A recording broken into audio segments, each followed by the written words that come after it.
Hello friends, welcome back to our channel.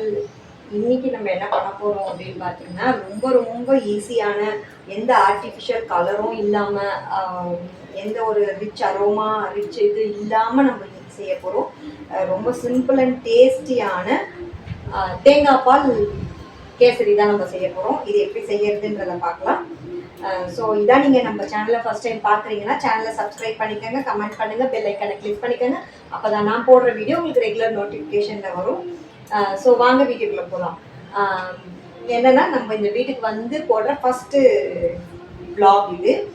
Vlog அது full video அந்த மாதிரி கூட எடுத்துக்கலாம். நான் நேற்று வந்து மினி வ்ளாக் போட்டிருந்தேன். இன்றைக்கி வந்து பாப்பாவுக்கு கொஞ்சம் உடம்பு சரியில்லை. ஆக்சுவலி இந்த டிஷ்ஷு நான் செய்கிறது வந்து இன்றைக்கி புதன்கிழமை அன்றைக்கி நான் செய்கிறேன். உங்களுக்கு இந்த வீடியோ வந்து இன்றைக்கி நைட்டு அப்படி இல்லைன்னா நாளைக்கு மார்னிங் உங்களுக்கு வரும். ஸோ அதனால் இன்றைக்கி வந்து பாப்பாவுக்கு உடம்பு சரியில்லை. ஸோ அதனால் நான் வந்து ஸ்கூலுக்கு அவளுக்கு அனுப்பலை அப்படின்னு சொல்லிட்டு நான் மினி வ்ளாக் போட்டிருந்தேன்.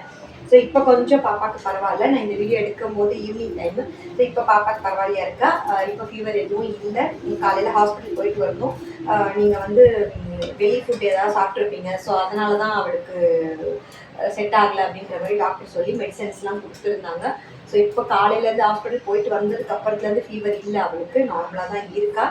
ஸோ நாளைக்கு மேபி ஸ்கூலுக்கு போகிறதுக்கு சான்ஸ் இருக்குது. இன்கேஸ் அவளுக்கு நாளைக்கு ஸ்கூலுக்கு போகிறா, ஃபீவர் எதுவும் நைட்டுக்குள்ளே வரல அப்படின்னாக்கா நாளைக்கு நான் ஆஸ் யூஷுவல் வ்ளாக் போடுறேன். அதாவது வ்ளாக் மீன்ஸ் மினி வ்ளாக் போடுறவங்களுக்கு லஞ்ச் பாக்ஸ் ரெசிபிஸ் போடுறேன். ஸோ இப்போ இந்த வீடியோவில் என்ன அப்படின்னு பார்த்தீங்கன்னா, தேங்காய் பால் ரவா கேசரி தான் நம்ம பண்ண போகிறோம். ஸோ இதுக்கு நான் என்னென்ன தேவை அப்படின்றத நான் சொல்கிறேன். அதுக்கு முன்னாடி நம்ம ஒரு தேங்காய் வந்து இந்த மாதிரி பீஸாக எடுத்து இதை துருவி வச்சுக்கலாம். ஸோ அதுக்கடுத்து நெக்ஸ்ட்டு என்ன பண்ணுறது அப்படின்றத நான் உங்களுக்கு சொல்கிறேன். ஸோ இது ரொம்ப ஈஸி தான். இதை நான் ஆல்ரெடி ட்ரை பண்ணியிருக்கேன். ரொம்ப டேஸ்ட்டாக இருந்துச்சு. அதனால தான் நான் சரி உங்கள் கூட இதை ஷேர் பண்ணலாம் அப்படின்னு சொல்லிட்டு. நம்ம நார்மல் கேசரி பண்ணுறத விட இந்த மாதிரி பண்ணும்போது நமக்கு கொஞ்சம் நல்லாயிருக்கும், ஹெல்த்தியாகவும் இருக்கும். நார்மல் கேசரி ஜஸ்ட்டு நம்ம ரவா போட்டு அதுக்கப்புறம் சக்கரை போட்டு நம்ம நார்மலாக பண்ணுறோம். இதுவும் சேம் லைக் தட் அதே மாதிரி தான். இது கூட தண்ணியோடு நம்ம சேர்த்து தேங்காய் பால் ஆட் பண்ண போகிறோம், அவ்வளோதான். ஜஸ்ட் ஒரு 20 மினிட்ஸில் நம்ம பண்ணிடலாம். தேங்காய் பால் எடுத்துட்டோம் அப்படின்னாக்கா ஒரு 20 மினிட்ஸில் பண்ணிடலாம். ரொம்ப ரொம்ப ஈஸி. நான் வந்து இப்போ ஜஸ்ட் ஒரு 2 பேருக்கு செய்கிற அளவுக்கு நான் குவான்டிட்டி உங்களுக்கு காமிச்சிருக்கேன். உங்களுக்கு எவ்வளோ தேவை நீங்கள் அதுக்கேற்ற மாதிரி குவான்டிட்டி இன்க்ரீஸ் பண்ணிக்கோங்க. ஸோ வாங்க இதை நம்ம எப்படி பண்ணுறதுன்றத பார்க்கலாம். இப்போ வந்து தேங்காய் வந்து ஆல்ரெடி துருவிட்டேன். ஸோ இப்போ அதை துருவிட்டு இதிலேருந்து கொஞ்சோண்டா எடுத்து வச்சுட்டேன். இதுவுமே வந்து நமக்கு இப்போ வந்து அந்த கேசரி செய்யும் போது இந்த தேங்காய் வந்து தேவைப்படும். ஸோ அதனால் கொஞ்சமாக நான் துருவினதை தனியாக எடுத்து வச்சுட்டேன். ஸோ இப்போ நம்ம இதில் வந்து கொஞ்சம் தண்ணி ஆட் பண்ணி இதுலேருந்து நம்ம தேங்காய் பால் எடுத்துக்கலாம். ஸோ நான் இப்போ இந்த தேங்காயில் ஒரு 1/2 டம்ளர் தண்ணி ஆட் பண்ணியிருக்கேன். ஸோ இப்போ நம்ம இதை வந்து நம்ம இப்போ இதை வந்து நல்லா நம்ம பால் எடுத்துக்கலாம். இதுலேருந்து அரைச்சி பால் எடுத்துக்கலாம். ஸோ நான் இது வந்து பார்த்தீங்கன்னா ஒரு 1/2 முடி தேங்காய் தான் எடுத்தேன். நான் ஜாஸ்தி எடுக்கல.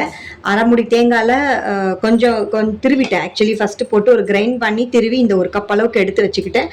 மிச்சத்தை போட்டு ஒரு டம்ளர் தண்ணி ஊற்றி நான் வந்து இந்த தேங்காய் பால் எடுத்தேன். நான் ஒரு டம்ளர் தண்ணி ஊற்றி இந்த தேங்காய் பால் எடுத்தேன் நான். ஸோ இந்த அளவுக்கு வந்துச்சு எனக்கு. ஒரு டம்ளர் நல்லா திக்காகவே வந்துச்சு. அதுக்கப்புறம் இன்னும் கொஞ்சம் ஒரு 1/4 டம்ளர் அளவுக்கு 2வது பால் எடுத்தேன் நான். தண்ணி ஊற்றி 2வது பாலும் எடுத்தேன். ஸோ இதுதான் இதுக்கு தேவையானது. இந்த தேங்காய் துருவல், அப்புறம் பால், அப்புறம் நெய், ரவை, முந்திரி, திராட்சை. ஸோ இதுதான் நம்மளுக்கு மெயின் இன்க்ரீடியன்ஸ்.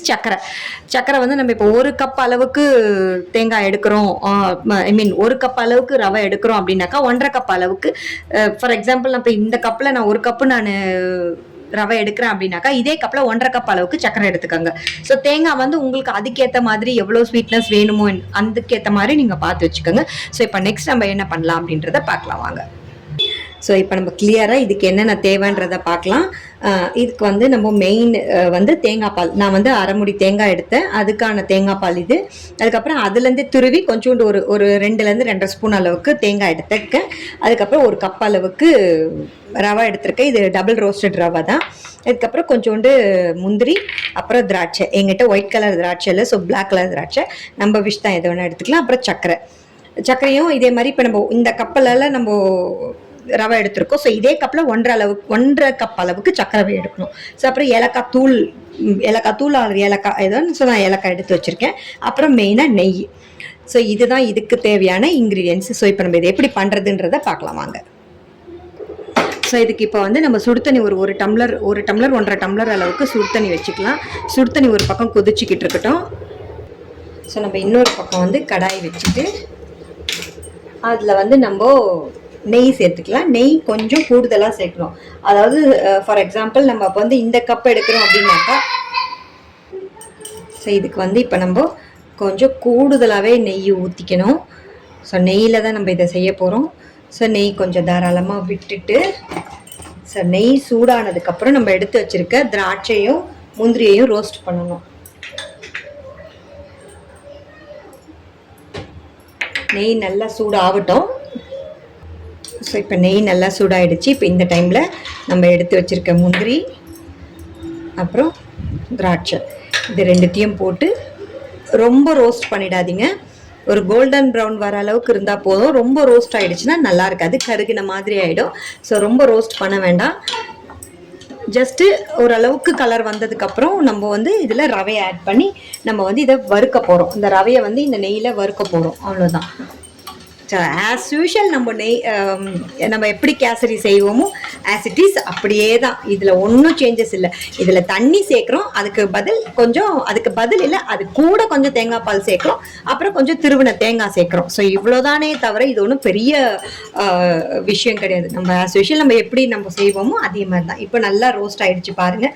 பார்த்தீங்கனாலே தெரியும் உங்களுக்கு. ரவைலாம் முந்திரிலாம் நல்லா ரோஸ்ட் ஆகிடுச்சு. இப்போ இந்த டைமில் நம்ம ரவையை போட்டு நல்லா நம்ம வறுத்துக்கணும். ஸோ இதை வந்து நீங்கள் கொஞ்சம் சிம்லேயே வச்சு பண்ணிங்கன்னா உங்களுக்கு கொஞ்சம் நல்லாயிருக்கும். இது எல்லாமே நம்ம வந்து சிம்மில் தான் வச்சு பண்ணணும். நீங்கள் ரொம்ப ஹை ஃப்ளேமில் வச்சு பண்ணிடாதீங்க. ஸோ இந்த மாதிரி ரவை ஃபுல்லாக அந்த நெய்யில் வந்து ஃபுல்லாக கோட் ஆகிடணும்.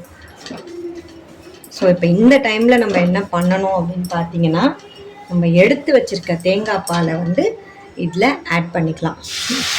நான் ரவை கொஞ்சமாக தான் எடுத்திருக்கேன் அப்படின்றதுனால நான் வந்து கொஞ்சமாக தேங்காய் பால் சேர்த்துட்டு இதை கலந்து கொடுக்குறேன்.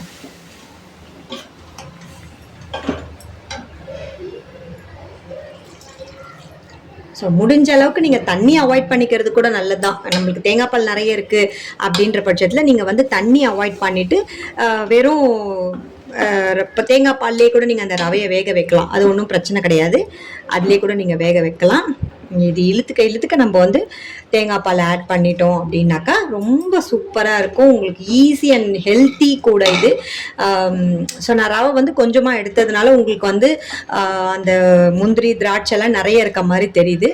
ஸோ இப்போ இதை நல்லா இப்படி கலந்து கொடுத்துக்கிட்டே இருக்கணும். ஸோ அந்த லம்ஸ் வராத அளவுக்கு நல்லா நீங்கள் கலந்து கொடுத்துக்கிட்டே இருந்தீங்கன்னா உங்களுக்கு அந்த தேங்காய் பால்லையே வந்து இது வெந்துடும். ஸோ இப்போ நான் வந்து தேங்காய் பாலே ஃபுல்லாக ஊற்றிட்டு, உங்கள்கிட்ட தேங்காய் பால் கம்மியாக இருக்குது அப்படின்னாக்கா நீங்கள் தண்ணி ஆட் பண்ணிக்கலாம், ஒன்றும் தப்பு கிடையாது. ஸோ இது நல்லா இதுவாகி உங்களுக்கு ட்ரை ஆகிடணும். அந்த தேங்காய் பால் ஃபுல்லாக இழுத்ததுக்கப்புறம் உங்களுக்கு நல்லா அப்படியே ஒரு மாதிரி கட்டியான மாதிரி நம்ம நார்மல் இப்போ கொஞ்சம் பார்க்கும் போதே உங்களுக்கு தெரியும் பாருங்கள், முன்னே இருந்ததுக்கும் இப்போதைக்கும் உங்களுக்கு டிஃப்ரென்ஸ் தெரியுது இல்லை. ஸோ இந்த டைமில் என்ன பண்ணணும் அப்படின்னு பார்த்தீங்கன்னா, ஸோ இப்போ பார்த்தீங்கன்னா தெரியும் உங்களுக்கு நல்லா குக்காகி வந்துருச்சு. ஸோ இப்போ நம்ம இந்த டைமில் நம்ம எடுத்து வச்சுருக்க தேங்காய் துருவல் இருக்கு இல்லையா, அதை வந்து இதில் ஆட் பண்ணிக்கணும். ஸோ அதையும் இதில் ஆட் பண்ணிவிட்டு நல்லா ஒரு மிக்ஸ் கொடுத்தீங்கன்னா உங்களுக்கு அந்த தேங்காய் துருவல் வந்து எல்லாத்தையோட மிக்ஸ் ஆகிடும். தெரியுதுங்களா?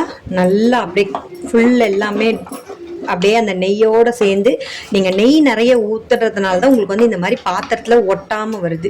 நீங்கள் நெய் கம்மியாக சேர்த்திங்கன்னா உங்களுக்கு வந்து பாத்திரத்தில் ஒட்டும். ஸோ இது நம்ம ஏதாவது ஒரு அக்கேஷ்னலாக பசங்களுக்கு பர்த்டே வருது, வீட்டில் ஏதாவது ஒரு நல்ல டே வருது அப்படின்னும் போது இதை கொஞ்சம் ஸ்பெஷலாக நம்ம செஞ்சு கொடுக்கலாம். நார்மல் கேசரியாக செஞ்சு கொடுக்குறதுக்கு பதில் இதை கொஞ்சம் ஸ்பெஷலாக செஞ்சு கொடுக்கலாம். டைமில் வந்து என்ன பண்ணணும்னா, நான் சொன்ன மாதிரி 1 கப்பு ரவைக்கு 1.5 கப் அளவுக்கு சர்க்கரை ஆட் பண்ணிக்கணும். ஸோ 1.5 கப்பு சர்க்கரை. இப்போ நம்ம இதை வந்து நல்லா கலந்து கொடுக்கணும். ஸோ இது கலந்து கொடுக்கும்போது உங்களுக்கு அந்த சுகர் மெல்ட் ஆகும் இல்லையா, அப்போ இன்னும் கொஞ்சம் இந்த பாருங்கள், இப்படி கலந்து கொடுக்கும்போது அந்த சுகர் மெல்ட் ஆகுது இல்லைங்களா, உங்களுக்கு பார்த்தாலே தெரியும். சுகர் மெல்ட் ஆகி உங்களுக்கு நல்லா ஒரு பைண்டிங் கிடைக்கும். நல்லா அந்த நெய், தேங்காய் பால், தேங்காய் துருவல் இது எல்லாமே சேர்ந்து உங்களுக்கு நல்ல ஒரு டேஸ்ட்டாக இருக்கும். உங்களுக்கு அந்த நெய் நீங்கள் நிறைய சேர்த்ததுனால உங்களுக்கு வந்து அது கண்டிப்பாக உங்களுக்கு பாத்திரத்தில் ஒட்டவே ஒட்டாது. ரொம்ப சூப்பராக இருக்கும். பாருங்கள், இப்போ பார்த்தீங்கன்னா உங்களுக்கு தெரியும், நல்ல நெய் வந்து இதுவாகி வரும், சக்கரை நல்லா உருகி வரும், அந்த தேங்காய் பால் வெந்து வரும், ரவை இதுலேயே வந்து உங்களுக்கு ரவை நல்லா வெந்துடும். சீரியஸ்லி சொல்கிறேன், இதை நீங்கள் ஒன்ஸ் ட்ரை பண்ணிட்டீங்கன்னா நீங்கள் நார்மல் கேசரி பண்ணவே மாட்டீங்க. இந்த கேசரி தான் நீங்கள் ட்ரை பண்ணுவீங்க. ஸோ இப்போ இந்த டைமில் என்ன பண்ணணும், ஏலக்காய் நம்ம ஆட் பண்ணிக்கலாம். என்கிட்ட ஏலக்காய் தூள் இல்லாததுனால நான் ஒரு 2லேருந்து 3 ஏலக்காய் எடுத்து அது உள்ளே இருக்கிற அந்த விதையை மட்டும் தட்டி வச்சுருக்கேன். அதை வந்து நம்ம இதில் இப்போ ஆட் பண்ணிக்கலாம். ஆட் பண்ணிவிட்டு ஒரு மிக்ஸ் கொடுத்துடலாம்.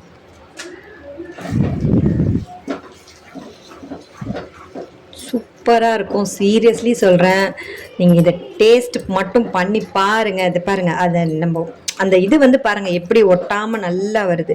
பட் இது வந்து நம்ம ஒன்ஸ் தான் செய்ய போகிறோம், நம்ம வந்து அடிக்கடி செய்ய போகிறது கிடையாது.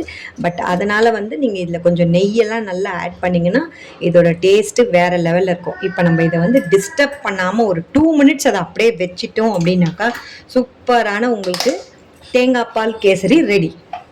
ஒரு 2 மினிட்ஸ் கழித்து நம்ம இதை பார்ப்போம். என்ன பண்ணலன்னா இதை ஒரு லிட்டு போட்டு மூடிட்டு கேஸ் ஆஃப் பண்ணிடலாம். ஒரு 2 மினிட்ஸ் இதை நம்ம டிஸ்டர்ப் பண்ணாமல் இது 2 மினிட்ஸ் கழித்து இது எப்படி இருக்குன்றதை நம்ம பார்ப்போம். இதை டேஸ்ட் பண்ணியும் பார்ப்போம். ஸோ நம்ம இது இப்போ எப்படி இருக்குன்னு பார்க்கலாம். இது 2 மினிட்ஸ் ஆயிடுச்சு. இப்போ இது எப்படி இருக்குன்னு பார்க்கலாம். இங்கே பார்த்தீங்கன்னா உங்களுக்கு தெரியும், நல்லா நம்ம ஊற்றுன நெய் எல்லாமே நல்லா மேலே மிதந்து நல்லா அந்த சைடெல்லாம் நெய் நிற்கிது பார்த்தீங்களா. ஸோ இதுதான் இதோட கரெக்டான ஒரு பக்குவம். இதை இப்போ நம்ம ட்ரான்ஸ்ஃபர் பண்ணலாம். உங்களுக்கு கலந்து காட்டுறேன். நார்மலாக ரொம்பவும் கெட்டியாக இல்லாமல் ரொம்பவும் தளர இல்லாமல் கரெக்டான ஒரு பதத்தில் இருக்குது பாருங்கள். தெரியுதுங்களா உங்களுக்கு?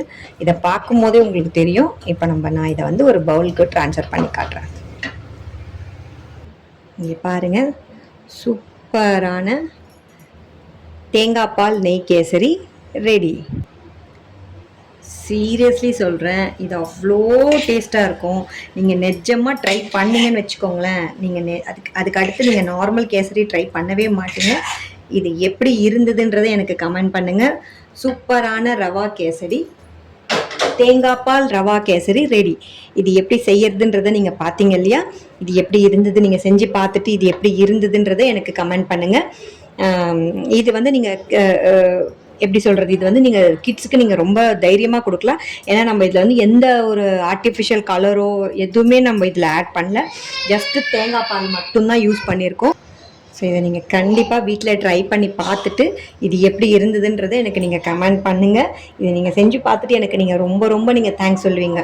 சீரியஸ்லி இது ரொம்ப சூப்பராக இருந்தது அப்படின்ட்டு நீங்கள் எனக்கு கண்டிப்பாக நீங்கள் தேங்க்ஸ் சொல்லுவீங்க. நீங்கள் வந்து இதை நீங்கள் ட்ரை பண்ணிவிட்டு எப்படி இருந்ததுன்னு எனக்கு கமெண்ட் பண்ணுங்கள். இந்த வீடியோ இதோட நம்ம முடிச்சுக்கலாம். நாளைக்கு நம்ம இன்னொரு வீடியோ ஆர் மினி வ்ளாகில் நம்ம மீட் பண்ணலாம். தேங்க்ஸ் ஃபார் வாட்சிங். பாய்.